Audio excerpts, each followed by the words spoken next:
Back on Morning Line, everyone. Thanks for joining us. News Channel 5 Chief Investigative Reporter Phil Williams with us this morning, and we're talking about Mayor Megan Barry and the situation with her affair and the like, and what happens next the day after his big story, which broke this yesterday. We can take your phone call, 737-7587. We're also streaming live right now on Facebook at newschannel5.com. Let's go to Grady, someone I know you've talked to before, and he's a regular viewer of this show. Good morning, Grady. Good morning, Nick and Phil Williams. Good morning. Great piece. Probably ought to relate it with the dogs that Nick's going to do tonight. But, you know, I mean, we're talking about an expensive stud fee that we're paying this officer, you know, and my wife would call this monkey business. She wouldn't call it no business that the city ought to be paying for. And I didn't enjoy the sex, so, you know, it come out of my pocket. I think a district attorney ought to be looking into this as well, and if there's any money that was given to this man for sexual purposes, I think, you know, it's robbery from the city is what it is. Okay, who knows what's going to happen down the line, but at this point, what I think we're dealing with here, I don't see anything criminal right now. Not right now. I don't. To your knowledge, is the DA even looking into this? Not to my knowledge. To your knowledge. No. Okay. Let's go to Mark. Hi, Mark. Yes, sir. How are you today? Yes, sir. Yeah, go ahead. What's on your mind? Mr. Williams has been such a good investigative reporter. I'm sure has thought about who in the police department would authorize this ungodly amount of overtime. There's got to be somebody that was aware something was going on, because if there was 4 guys supposed to be assigned to her, if you look at one guy making $75,000 in overtime, you might give it to the other guy that has got, you know, $15 worth of overtime. That's a great point. I'm sorry. I agree with him there. Yeah. What's going on here? And again, he was the head of her security detail. I mean, he was in the leadership role. His supervisor approved his overtime. I think it's not unusual that the head of the detail would be the one who spent the most of the time with the mayor. I think that was probably the case under previous administrations. So I don't know that the fact that he was the primary person would have necessarily raised any red flags. Okay. All right. I guess, but we're still getting to the heart of why he got so much more overtime than he did under previous mayors. Well, and you know, the police department says, you know, she was simply more had a more active public schedule. Okay. And actually, if you do, this is just me observing, she's everywhere. And you know, she is everywhere. She is everywhere, and you know, here's the nuance that we really don't know how to answer. You know, does the fact that you have a woman make a difference in the police department feeling the need for security?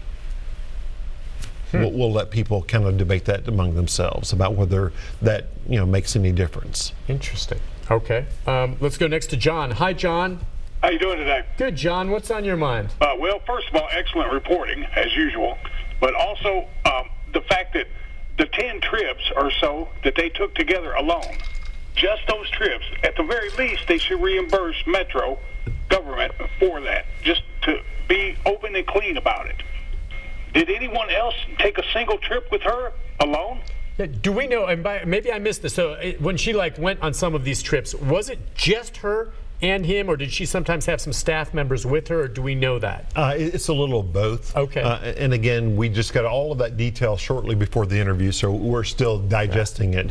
But you know, there were definitely trips, just the 2 of them, but then there were also trips where there were other staff members along as well. Okay. All right. As I said, folks, this story just broke yesterday in a hurry, and he did a fantastic job, but there's so much more. So you'll, of course, want to stay tuned to the News Channel 5 network in the days to come.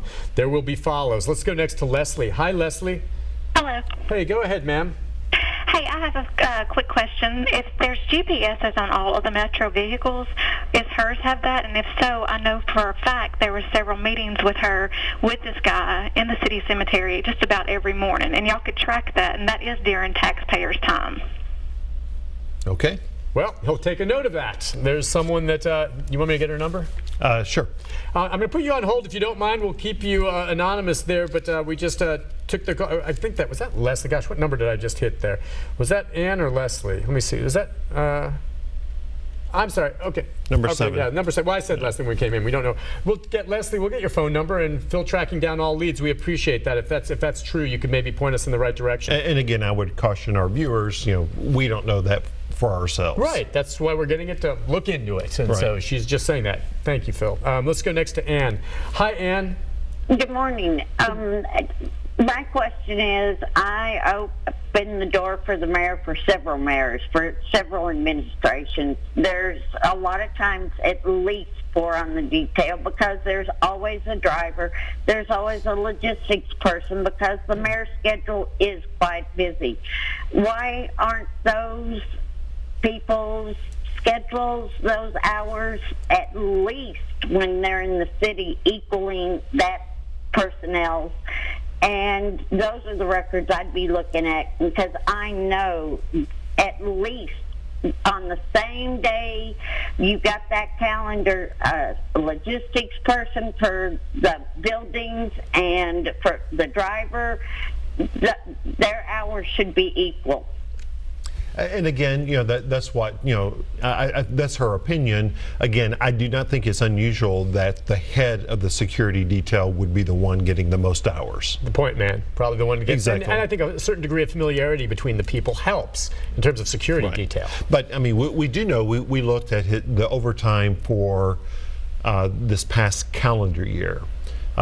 His overtime for the past calendar year was about $50,000.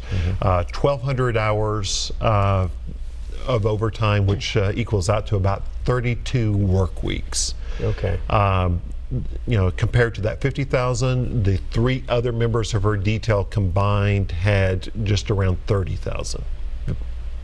Okay, well, that's something that bears looking into. We'll take a break on that note. When we come back, more calls. It's our final segment with Phil and then a special guest to end the show. We'll be right back after this.